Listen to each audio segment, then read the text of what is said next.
Mientras mi padre golpeaba a mi hija hasta dejarla inconsciente, mi hermana gritaban así se hace, y mi madre sonreía satisfecha. Lo que no esperaban era que mi venganza no sería con golpes, sino quitándoles hasta el último centavo.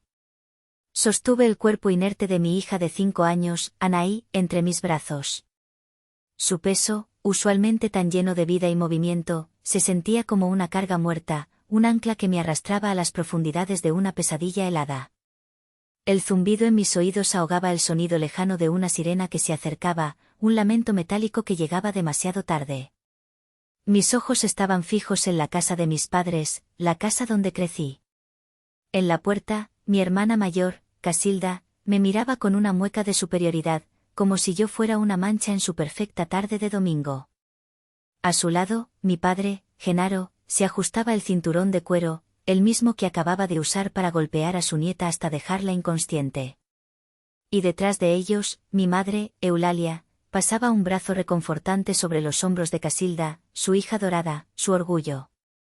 En ese silencio cargado de odio, un juramento silencioso y cristalino nació en lo más profundo de mi alma rota: van a pagar. No con dolor físico, no con la violencia primitiva que ellos entendían. Pagarían con todo lo que amaban, con todo lo que presumían, con cada ladrillo de la vida falsa que habían construido sobre mi sumisión. Esa mañana había comenzado como tantos otros domingos, con una opresión en el pecho y una sonrisa forzada. La carne asada en casa de mis padres en Querétaro era una obligación, un ritual semanal para mantener la fachada de una familia unida. Para mí, era un desfile de humillaciones sutiles. Mientras yo descargaba el flan casero que había pasado horas preparando la noche anterior, mi madre ya estaba deshaciéndose en halagos por la ensalada gourmet que Casilda había traído de una tienda de delicatessen. ¡Ay, hija, qué bárbara!, exclamaba Eulalia, colocando el tazón de Casilda en el centro de la mesa como si fuera un trofeo. Siempre tan detallista, tan elegante. Tú sí sabes cómo consentirnos. Mi flan fue relegado a una esquina, junto a las servilletas de papel. Mi padre, Genaro, un hombre cuya aprobación yo había buscado toda mi vida, me dedicó una mirada fugaz. ¿Qué tal el trabajo, Maite? ¿Sigues con eso de decorar casitas?, preguntó, su tono cargado de un desinterés que dolía más que cualquier insulto directo. Antes de que pudiera responder, ya se había girado hacia Braulio, el esposo de Casilda, para hablar con entusiasmo del próximo viaje a Europa que planeaban. Estábamos pensando en la Toscana para el otoño, decía Braulio, inflando el pecho. Casilda quiere ver los viñedos. Mi hermana sonreía, una reina en su corte. Su vida era una sucesión de viajes, autos nuevos y ropa de diseñador, todo financiado por la exitosa empresa de importaciones de su marido. Mi vida, en cambio, era un constante esfuerzo por llegar a fin de mes en nuestro pequeño departamento alquilado, criando a mi hija sola.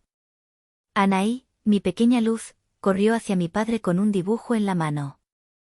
Lo había hecho esa misma mañana, una explosión de colores que representaba un sol sonriente sobre una casa con un jardín lleno de flores. Mira, abuelo, somos tú y yo, dijo con esa voz dulce que podía derretir el corazón más duro. O eso pensaba yo. Genaro tomó el papel, le dio un vistazo de un segundo y lo dejó sobre la mesa sin decir una palabra. Solo un asentimiento distraído. Vi cómo la sonrisa de Anaí vacilaba, como esa pequeña luz en sus ojos se atenuaba. Se acercó a mí y me susurró al oído: ¿no le gustó, mami? Le acaricié el cabello y le mentí. Claro que le gustó, mi amor. Es solo que el abuelo está ocupado con la parrilla. Pero ambas sabíamos la verdad. En esa casa, nosotras éramos invisibles. Éramos el recordatorio andante de lo que, para ellos, era un fracaso: yo, la madre soltera, la arquitecta de interiores que trabajaba por su cuenta en lugar de tener un trabajo de verdad, y Anaí, la hija sin padre, la mancha en el impecable linaje familiar. La dinámica era siempre la misma. Casilda era el sol alrededor del cual giraba toda la familia. Yo era un satélite distante, apenas visible en la oscuridad. Sus logros, por pequeños que fueran, se celebraban con bombos y platillos. Mis éxitos, fruto de noches sin dormir y un esfuerzo sobrehumano, se minimizaban o se ignoraban por completo. Cuando conseguí mi primer gran proyecto para remodelar una oficina corporativa, el único comentario de mi madre fue: «Qué bueno que te mantienes ocupada». Cuando Casilda organizó una kermés en el colegio privado de sus hijos, mis padres hablaron de ello durante semanas como si hubiera negociado un tratado de paz internacional. La comida transcurrió entre anécdotas del club de campo de Casilda, quejas sobre el servicio en su restaurante favorito y planes para la remodelación de su cocina, un proyecto de cientos de miles de pesos. Yo comía en silencio, sintiendo el peso de sus miradas cada vez que Anaí reía un poco más fuerte de lo apropiado. La sentía encogerse a mi lado, tratando de hacerse pequeña, de no molestar, de ganarse un afecto que nunca le sería concedido gratuitamente. Cada domingo era una tortura, un recordatorio de que, sin importar cuánto me esforzara, para mi propia familia, yo siempre sería la hija defectuosa, la decepción. Y lo peor de todo era que estaba obligando a mi hija a vivir esa misma humillación, a mendigar migajas de un amor que debería ser incondicional. Pero esa mañana, mientras forzaba otro bocado de ensalada, no tenía idea de que ese sería el último día de mi sumisión. No sabía que el desprecio acumulado durante 32 años estaba a punto de encontrar un catalizador, uno tan terrible que quemaría hasta los cimientos el mundo que conocíamos. Mientras conducía esa mañana hacia la casa de mis padres, con Anaí tarareando en su silla de seguridad en el asiento trasero, los fantasmas del pasado se sentaron a mi lado. Cada calle, cada semáforo, parecía evocar un recuerdo, una herida. Mi mente se había convertido en un museo, una galería sombría donde cada exhibición era un testimonio del desprecio de mi familia. Un museo de agravios que solo yo visitaba. La primera sala de mi museo estaba dedicada a los cumpleaños. La pieza central era una fotografía mental del cuarto cumpleaños de Anaí. Recuerdo el brillo en sus ojos cuando desenvolvió el regalo de sus abuelos, un conjunto de ropa de una tienda departamental, claramente de oferta. Era bonito, pero modesto. Apenas 10 minutos después, todos nos reunimos para ver al hijo de Casilda, de la misma edad, abrir su regalo, una bicicleta de montaña importada, con suspensión y cambios de velocidad, que costaba más de lo que yo ganaba en un mes. La diferencia era tan obscena, tan descarada, que sentí que el aire me faltaba. Más tarde, en la cocina, me atreví a preguntarle a mi madre: «Mamá, no es por el dinero, pero, ¿no crees que la diferencia fue un poco obvia?». Eulalia ni siquiera se giró para mirarme mientras lavaba una lechuga. «Ay, Maite, no empieces. Él es niño, necesita actividad, quemar energía. Anaí es una niña tranquila, se ve bonita con lo que sea. Además, ustedes no tienen donde guardar una bicicleta así». Sus palabras eran un golpe triple. No solo justificaba su favoritismo, sino que también me recordaba mi estatus de madre soltera, mi pequeño departamento, mi vida inferior. Salí de la cocina sintiéndome avergonzada, como si pedir igualdad para mi hija fuera un acto de codicia. Avancé por el pasillo de mi memoria hacia la siguiente exhibición, oportunidades negadas. En el centro había una copia enmarcada del correo electrónico de rechazo de un préstamo. Años atrás, cuando estaba a punto de terminar mi carrera, encontré un curso de especialización en arquitectura digital y renderizado 3D que podría haber impulsado mi carrera de manera exponencial. Costaba 40.000 pesos. Una fortuna para mí en ese entonces. Con el corazón en la mano, le pedí a mi padre un préstamo. Le presenté un plan de pagos, le juré que se lo devolvería con intereses. Genaro me escuchó con su expresión adusta de siempre, cruzado de brazos. «No hay dinero, Maite», dijo, su voz tan plana como una lápida. «Apenas nos alcanza. Tienes que aprender a vivir con lo que tienes, no a soñar con cosas que no puedes pagar». Sentí una humillación tan profunda que me quemaba la cara.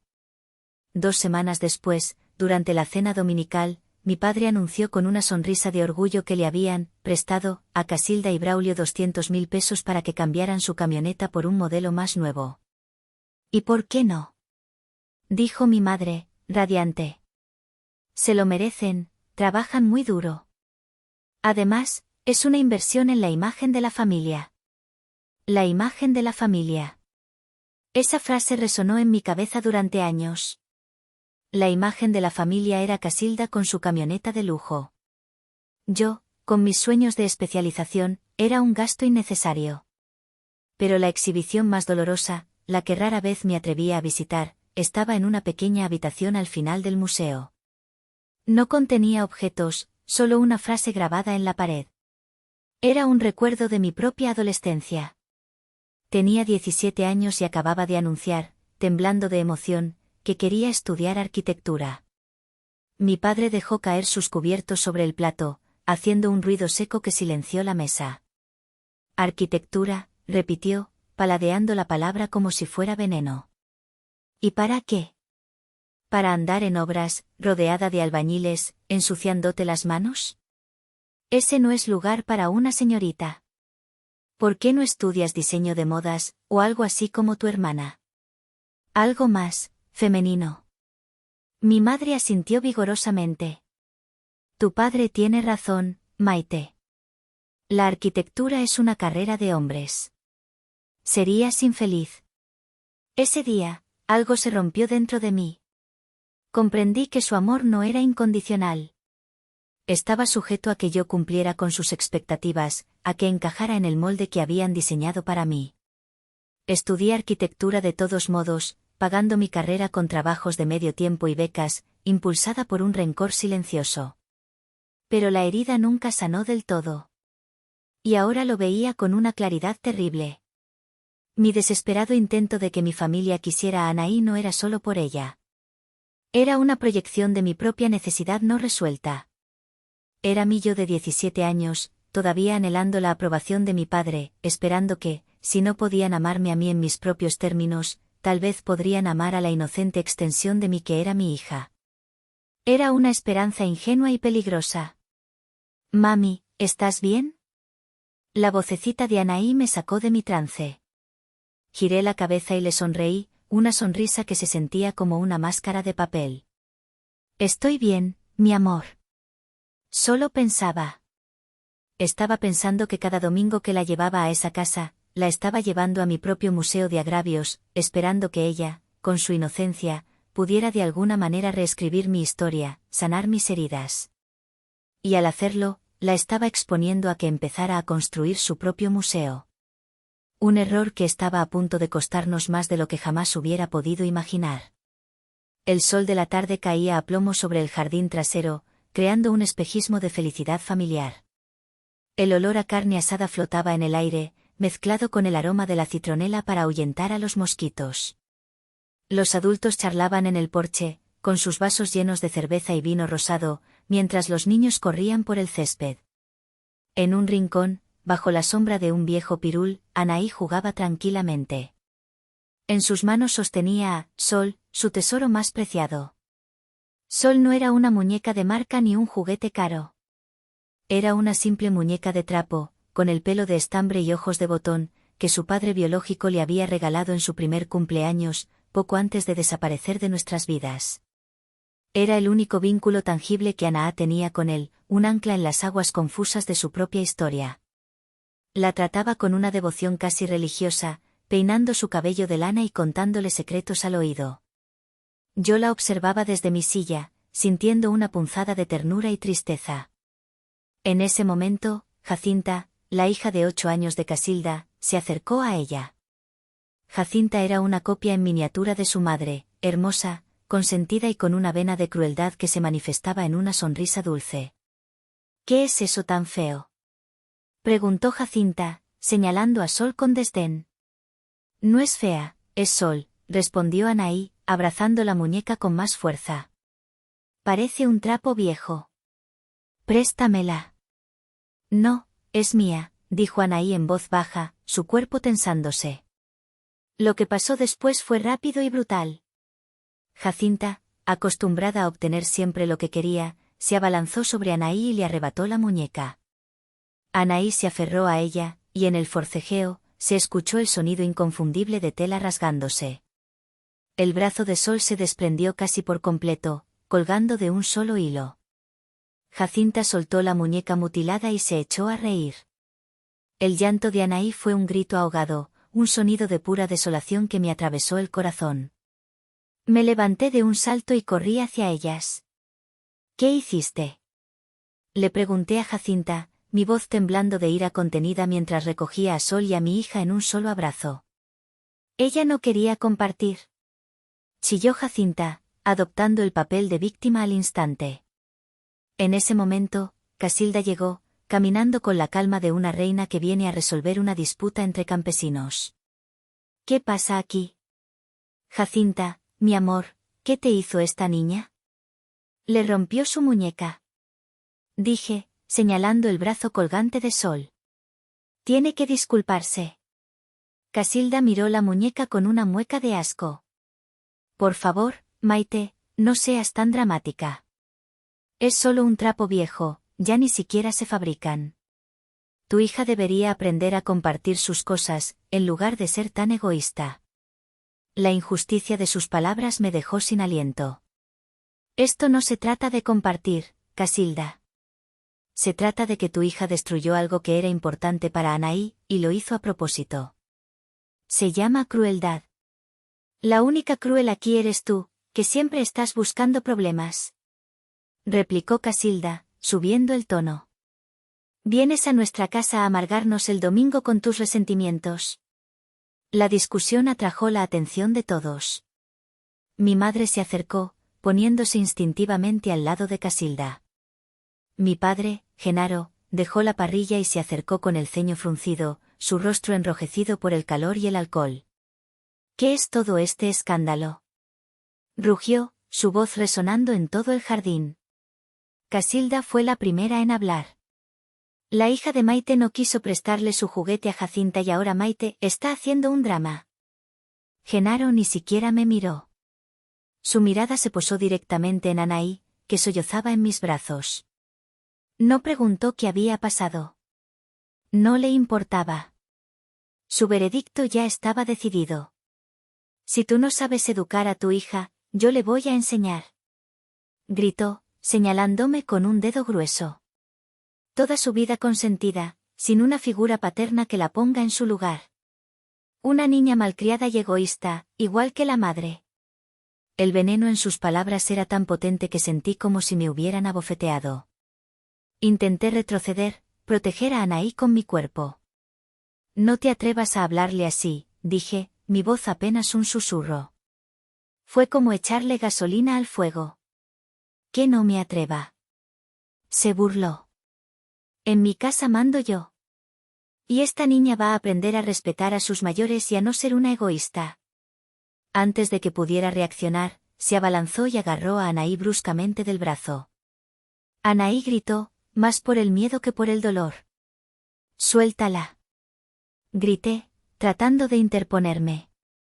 Fue entonces cuando la pesadilla se materializó. Un grito primal brotó de mi garganta. Papá, no. Suéltala. Me lancé hacia él, mi único instinto era arrancar a mi hija de sus garras.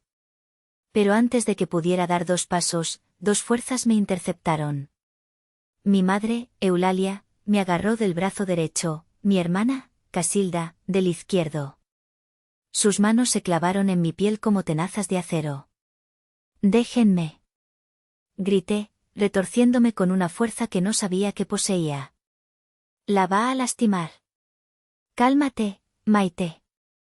Siseó mi madre, su rostro a centímetros del mío, sus ojos fríos y duros como piedras. Deja que tu padre le enseñe respeto. Ya nos tienes hartos con tus dramas y tu mala crianza. No es disciplina, es abuso. Chillé, viendo con horror cómo mi padre arrastraba a Anaí hacia el centro del jardín. Tú eres la que abusa de nuestra paciencia, añadió Casilda, su voz goteando veneno. Siempre haciéndote la víctima. A ver si así tu hija aprende a no ser tan problemática como tú. Me sentí como un animal atrapado en una trampa, obligada a presenciar la tortura de mi cría. Mi vista periférica captó a Braulio, el esposo de Casilda, de pie en el porche. No intervenía. No decía nada. Simplemente levantó su celular y empezó a grabar. Una parte de mi cerebro, en shock, registró su acto con una claridad espantosa. Pensó que estaba documentando la mala conducta de una niña para justificar el castigo.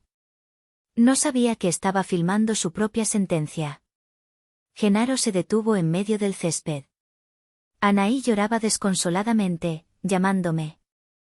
Mami, mami, ayúdame. Silencio. Rugió mi padre. Y entonces, con un movimiento deliberado y practicado, se desabrochó el cinturón. El sonido de la hebilla metálica fue como un disparo en el silencio tenso. Deslizó el cuero grueso fuera de las trabillas de su pantalón. El terror puro, blanco y cegador, inundó mi sistema. No, papá, por favor. No lo hagas. Te lo suplico. Él no escuchaba. Dobló el cinturón por la mitad, el cuero oscuro brillando bajo el sol. Levantó el brazo. El primer golpe aterrizó en las pequeñas piernas de Anaí. El sonido fue un chasquido húmedo y repugnante, seguido por un grito agudo de mi hija, un sonido que se grabó a fuego en mi memoria. No. Grité, luchando con todas mis fuerzas. Pateé, mordí, me retorcí, pero los agarres de mi madre y mi hermana eran implacables. Me estaban sujetando para que viera. Querían que viera. El segundo golpe cayó sobre su espalda. Anaí tropezó y cayó de rodillas. Párenlo, por favor, se los ruego. Sollozaba, mirando a mi madre, a mi propia madre. Mamá, por favor. Eulalia me abofeteó. La cabeza se me fue hacia un lado, el sabor a sangre llenó mi boca. Cállate. Me ordenó. Solo lo estás empeorando. El tercer golpe. El cuarto. Los gritos de Anaí se convirtieron en gemidos ahogados. Intentó acurrucarse en el suelo, hacerse una bola para protegerse. Mi padre la rodeaba como un depredador, buscando un ángulo, su rostro congestionado por el esfuerzo y la furia. El quinto golpe la alcanzó en los hombros. Su pequeño cuerpo se sacudió violentamente. Y entonces, el sexto golpe. No sé dónde aterrizó. Solo sé que después de ese, el llanto de Anaí cesó. Su cuerpo se quedó flácido. Se desplomó sobre el césped y no se movió más. El silencio que siguió fue más aterrador que los gritos. Un silencio total, absoluto, solo roto por la respiración agitada de mi padre. Él se quedó de pie por un momento, mirando el pequeño bulto a sus pies. Luego, lentamente, comenzó a pasarse el cinturón de nuevo por las trabillas de su pantalón. Fue entonces cuando la voz de Casilda rompió el hechizo. Así se hace, papá. Dijo, y en su tono había una nota de genuina admiración, de satisfacción. Me soltó el brazo. Mi madre hizo lo mismo. La tarde volvió a la normalidad para ellos. Genaro se acercó al porche, donde mi madre ya lo esperaba para acariciarle el brazo. Tenía que aprender, dijo él, jadeando. Mi madre asintió, con una sonrisa satisfecha en los labios. Hiciste lo correcto, viejo. A veces, la mano dura es necesaria. Me quedé allí, libre al fin, pero paralizada. Mis brazos, donde sus dedos se habían clavado, ardían. Mi mejilla palpitaba. Pero no sentía nada de eso. Todo mi ser estaba concentrado en la pequeña figura inmóvil en el césped. Parecía una muñeca rota, su vestido de verano manchado de hierba, su cabello esparcido como un halo oscuro. Lentamente, como si mis piernas pertenecieran a otra persona, caminé hacia ella. Me arrodillé a su lado. Su carita estaba vuelta hacia un lado, un pequeño corte en la frente donde se había golpeado al caer. Puse mis dedos temblorosos en su cuello. Había pulso. Débil, pero estaba allí. Levanté a mi hija en brazos. Su cuerpo estaba completamente laxo. La abracé contra mi pecho y me giré para mirarlos. A todos ellos. A mi padre, que ya se servía otra cerveza. A mi madre, que sonreía. A mi hermana, que revisaba su teléfono. A Braulio, que guardaba su celular con una expresión de suficiencia. No dije una palabra. No había palabras para lo que sentía. El dolor, el miedo, la rabia, todo eso se había quemado y lo que quedaba era un hielo. Una calma fría, afilada y absolutamente letal. La mujer que había suplicado y llorado 5 minutos antes había muerto en ese jardín. En su lugar, había nacido una leona. Y una leona no llora. Una leona caza. Caminé hacia mi auto, abroché a Anaí en su silla de seguridad con un cuidado infinito y me alejé de esa casa para siempre. Mientras conducía, no hacia nuestro apartamento, sino hacia el hospital, una sola idea se repetía en mi mente, clara y precisa como el filo de un bisturí: el veredicto estaba dictado. La sentencia aún estaba por escribirse. Y yo sería la jueza, el jurado y la verdugo. Las puertas automáticas de la sala de emergencias se abrieron ante mí como las fauces de un monstruo amigable. Entré corriendo, con Anaí en brazos, gritando por ayuda. En cuestión de segundos, nos rodearon enfermeras y médicos. La visión de mi hija, inconsciente y con las marcas rojas que empezaban a amoratarse en su piel, activó un código de trauma pediátrico. Me apartaron a una pequeña sala de espera mientras un equipo se llevaba a Anaí. Cada minuto que pasaba era una eternidad. Me senté en una silla de plástico, temblando incontrolablemente, incapaz de procesar nada más allá del ritmo frenético de mi propio corazón. Una trabajadora social con ojos amables pero firmes se sentó a mi lado y me hizo contarle lo que había pasado. Las palabras salieron de mi boca de forma mecánica, desprovistas de emoción. Yo era una simple espectadora de mi propia tragedia. Cuando terminé, ella asintió gravemente. Señora, por protocolo, estamos obligados a notificar a las autoridades. Esto es un caso claro de violencia familiar y abuso infantil. El hospital presentará una denuncia ante el DIF. Hágalo, dije, mi voz sonando extraña, hueca. Quiero que lo hagan. Mientras Anaí era sometida a tomografías y exámenes, saqué mi teléfono. Mis dedos se movían con una precisión que me sorprendió. No llamé a ningún amigo. No busqué consuelo. Busqué un arma. Y la encontré en mi lista de contactos bajo el nombre de Tío Teodoro. Teodoro era el hermano menor de mi padre, la oveja sensata de la familia. Era un abogado de éxito, especializado en derecho corporativo, pero con un profundo sentido de la justicia. Hacía años que se había distanciado de mi padre, cansado de su autoritarismo y de la dinámica tóxica que mi madre perpetuaba.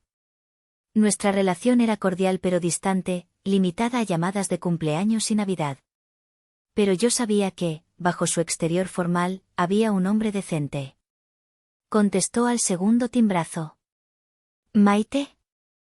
¿Pasó algo? Con la misma calma aterradora con la que había hablado con la trabajadora social, le narré los hechos. Escuchó en silencio, interrumpiéndome solo para hacer preguntas precisas. ¿Quiénes te sujetaron?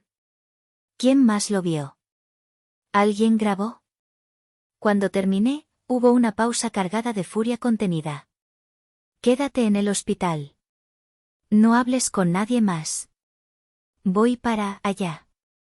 Y Maite, hiciste bien en llamarme. Colgó. Una hora después, el tío Teodoro entró en la sala de espera. No venía solo.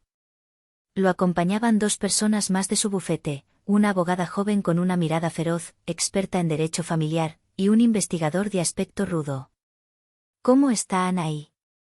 Fue lo primero que preguntó. Tiene una conmoción cerebral leve y múltiples contusiones. La van a dejar en observación, respondí. Teodoro asintió, su rostro una máscara de granito. Bien. Escúchame con atención. A partir de este momento, no estás sola. Mi bufete te va a representar pro bono. Vamos a iniciar 2 procesos paralelos. El primero es la denuncia penal por lesiones, violencia familiar y lo que resulte. La segunda es una demanda civil por daños y perjuicios que los dejará en la calle. No vamos a pedir una compensación. Vamos a exigir una aniquilación financiera. La palabra, aniquilación, no me asustó. Al contrario, sentí una extraña sensación de alivio. Él entendía. No se trataba de dinero. Se trataba de justicia. Mientras hablábamos, 2 detectives de la policía de investigación llegaron al hospital. El DIF ya les había notificado. Repetí mi historia por tercera vez, pero esta vez, con la abogada de mi tío, Laura, a mi lado, anotando cada detalle. Mencionó que su cuñado, Braulio, grabó el incidente, dijo uno de los detectives. Sí, confirmé. Ese vídeo es crucial. Es la prueba reina. Esa misma noche, los detectives, con una orden de cateo, se presentaron en la casa de mis padres. Lo que sucedió después me lo contó mi tío Teodoro, quien se había movilizado a través de sus contactos para estar al tanto de cada paso. Genaro, Eulalia y Casilda, en su infinita arrogancia, negaron todo. Dijeron que yo era una histérica, que Anaís se había caído y que yo estaba inventando una historia para sacarles dinero. Estaban tan seguros de su posición, de su poder dentro de la familia, que no vieron venir el golpe. Cuando los detectives le preguntaron a Braulio por su teléfono, él, en un acto de estupidez monumental, lo entregó voluntariamente. Claro, dijo con suficiencia. Aquí pueden ver cómo la niña estaba haciendo un berrinche y mi suegro solo intentaba calmarla. El detective tomó el teléfono, encontró el archivo de vídeo y lo reprodujo. Los 45 segundos de metraje explícito mostraron a un hombre golpeando repetidamente a una niña con un cinturón mientras 2 mujeres sujetaban a la madre que gritaba. No había lugar a interpretaciones. No era disciplina. Era una golpiza salvaje. La expresión de los rostros de mi familia, según me contaron, fue una obra de arte. La arrogancia se desvaneció, reemplazada por un pánico puro y animal. Las órdenes de arresto se ejecutaron en el acto. Genaro por lesiones calificadas y violencia familiar. Eulalia y Casilda por complicidad. Braulio por encubrimiento. Fueron sacados de su impecable casa en una patrulla, frente a los vecinos curiosos que se asomaban por las ventanas. La fachada de la familia perfecta se había hecho añicos en una sola noche. Mi tío Teodoro me llamó para darme la noticia. Ya están detenidos. Pasarán la noche en los separos. El vídeo es tan contundente que el fiscal pedirá prisión preventiva para tu padre. Colgué el teléfono y por primera vez en horas, respiré hondo. Me asomé a la habitación de Anaí.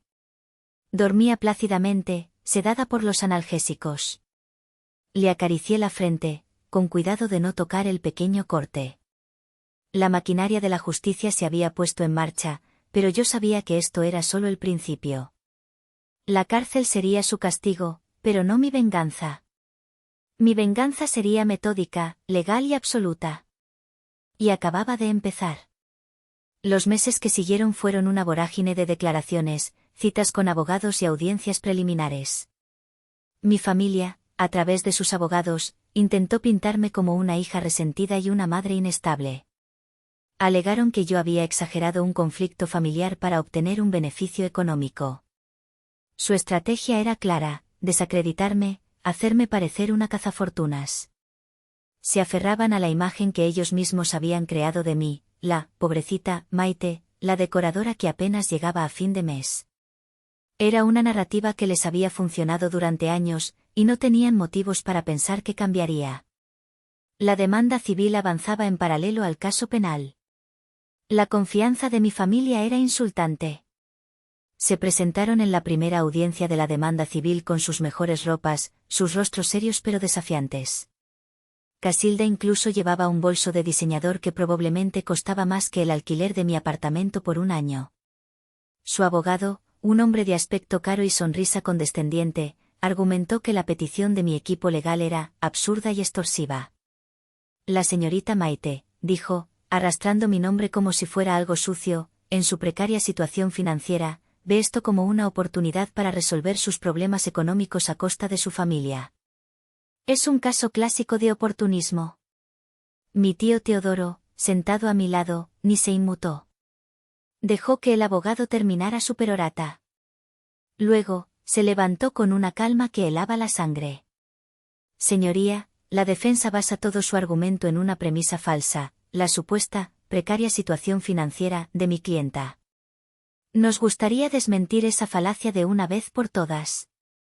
Para ello, llamamos a nuestro siguiente testigo, el señor Cosme Valenzuela. Un hombre de unos 30 y tantos años, vestido con un traje a la medida pero sin corbata, se levantó de la primera fila y se dirigió al estrado. Era Cosme, mi amigo de la universidad y socio secreto. Vi a Casilda y a mi madre intercambiar una mirada de confusión. No entendían qué hacía allí un conocido inversor de capital de riesgo. Cosme juró decir la verdad y se sentó. Señor Valenzuela, comenzó mi tío, ¿podría describir su relación profesional con mi clienta, la señorita Maite? Claro, respondió Cosme, su voz clara y segura. Maite y yo somos socios cofundadores de la empresa tecnológica Archivirtual. Un murmullo recorrió la sala. El abogado de la defensa se inclinó hacia adelante, frunciendo el ceño. ¿Y a qué se dedica, Archivirtual?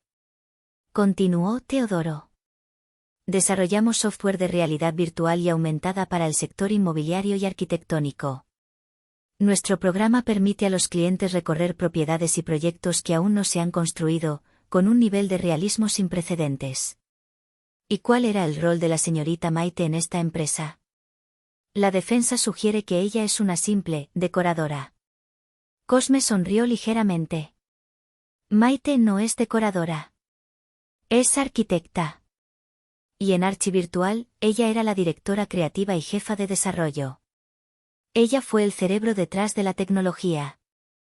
Yo puse el capital y la estrategia de negocio, pero el producto, el alma de la empresa, fue creación de Maite. Pude sentir los ojos de mi familia clavados en mí. Su confusión se estaba transformando en algo más, una inquietud palpable. ¿Por qué su participación en la empresa no era de conocimiento público? Preguntó mi tío. Fue una decisión de Maite, explicó Cosme. Quería mantener un perfil bajo por razones personales. Prefería que la empresa y el producto hablaran por sí mismos, sin distracciones. Mi tío Teodoro caminó hacia la mesa de la defensa, su mirada fija en mi padre. Y finalmente, señor Valenzuela, ¿cuál es el estado actual de Archivirtual? Aquí vino el jaque mate. Hace 2 meses, dijo Cosme, y su voz pareció bajar un decibelio, llenando cada rincón de la sala. Archivirtual fue adquirida por un consorcio tecnológico internacional. La transacción se cerró por un total de 300 millones de pesos mexicanos. El silencio que cayó sobre la sala fue tan denso que se podía cortar con un cuchillo. El abogado de la defensa se quedó con la boca ligeramente abierta. El juez levantó la vista de sus papeles, sus cejas arqueadas. Y de esa cantidad, concluyó mi tío, dirigiéndose ahora directamente al juez, la participación de mi clienta, después de impuestos y liquidaciones, fue de, para ser exactos, 100.450.000 pesos. El sonido colectivo de la incredulidad fue casi cómico. Giré mi cabeza lentamente para ver a mi familia. La arrogancia había desaparecido de sus rostros. La piel de mi madre estaba pálida, cerosa. Los ojos de Casilda estaban desorbitados, su mente privilegiada luchando por procesar una cifra que escapaba a su comprensión. Pero fue la cara de mi padre la que disfruté más. Su expresión de suficiencia se había desmoronado, reemplazada por una máscara de puro y absoluto shock. Su boca se movía, pero no salían palabras. Habían construido su mundo sobre la base de mi supuesta inferioridad. Me habían despreciado, humillado y finalmente atacado, creyendo que yo era débil, pobre y dependiente. En un solo testimonio de 5 minutos, todo su universo se había derrumbado. No estaban tratando con la ovejita descarriada de la familia. Estaban en guerra con un poder económico que ni en sus sueños más salvajes podrían igualar. Y acababan de darse cuenta de que habían traído un cuchillo a una batalla nuclear. El miedo en sus ojos fue el primer pago de la deuda que habían contraído en aquel jardín. La revelación de mi fortuna cambió el juego por completo. La estrategia de la defensa, basada en pintarme como una oportunista, se evaporó en el aire. Se quedaron sin argumentos, sin narrativa, sin nada más que la cruda y condenatoria evidencia del vídeo. A partir de ese momento, los procesos, tanto el penal como el civil, se aceleraron hacia su inevitable conclusión. El juicio penal fue una formalidad. El fiscal proyectó el vídeo de Braulio en una pantalla gigante en la sala del tribunal. Los 45 segundos se reprodujeron en un silencio sepulcral, solo roto por los sollozos ahogados de un miembro del jurado. La imagen de mi padre, un hombre grande y fuerte, golpeando a una niña indefensa mientras su hija y su esposa me sujetaban, era irrefutable. La sentencia fue dictada por el juez Valdivia, un hombre conocido por su mano dura en casos de violencia familiar.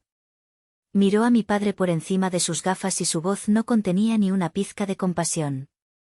Señor Genaro, usted no solo le falló a su nieta, le falló a la decencia humana. Ha deshonrado el título de padre y abuelo. Lo sentencio a 5 años de prisión por los delitos de lesiones calificadas y violencia familiar. Mi padre se derrumbó sobre la mesa. A mi madre y a Casilda, el juez les dirigió una mirada de puro desprecio. Ustedes dos son cómplices no solo por acción, sino por omisión. Permitieron y facilitaron un acto de barbarie. Cada una cumplirá una sentencia de 18 meses en prisión. Casilda dejó escapar un gemido. Eulalia parecía haberse encogido, una anciana frágil y derrotada. A Braulio, por su cobardía y encubrimiento, le impusieron una multa masiva y 2 años de libertad condicional. Pero la cárcel era solo una parte de la ecuación. La verdadera destrucción, la que yo había planeado desde el principio, vino con la sentencia civil. Con la evidencia penal ya establecida, el juicio civil se centró únicamente en la cuantificación de los daños. Mi equipo legal presentó un caso impecable. Testificaron psicólogos infantiles sobre el trauma de Anaí, las pesadillas, el miedo a los hombres mayores, y la necesidad de años, quizás décadas, de terapia. Testificaron economistas sobre mis pérdidas profesionales y el impacto en mi carrera. Y testifiqué yo, narrando el costo emocional, el terror y la traición. El juez Valdivia, presidiendo también el caso civil, escuchó todo con atención. Su veredicto fue rápido y brutal. Este tribunal ordena a los demandados, Genaro, Eulalia, Casilda y Braulio, pagar de manera solidaria a las demandantes la cantidad de 40 millones de pesos mexicanos por concepto de daños físicos, daño moral, gastos médicos presentes y futuros, y daños punitivos. 40 millones de pesos. La cifra resonó en la sala como el toque de una campana fúnebre. Era una cantidad diseñada no solo para compensar, sino para destruir. Y así fue. La caída fue rápida y total. Para empezar a cubrir la indemnización, mis padres tuvieron que vender la casa familiar, la casa en la que habíamos crecido, llena de recuerdos ahora manchados de violencia. El dinero de la venta, junto con la liquidación de su fondo de retiro, apenas cubrió una fracción de la deuda. Se vieron obligados a mudarse a un pequeño apartamento alquilado en una zona de la ciudad que antes habrían considerado deplorable. Mi tía me contó que mi madre pasó semanas llorando, no por lo que le habían hecho a Anaí, sino por la pérdida de su estatus, de su hogar. El efecto dominó arrasó con Casilda y Braulio. El escándalo público le costó a Braulio sus contratos más importantes. Su empresa de importaciones, construida sobre una base de apariencias y conexiones, se declaró en bancarrota en menos de un año.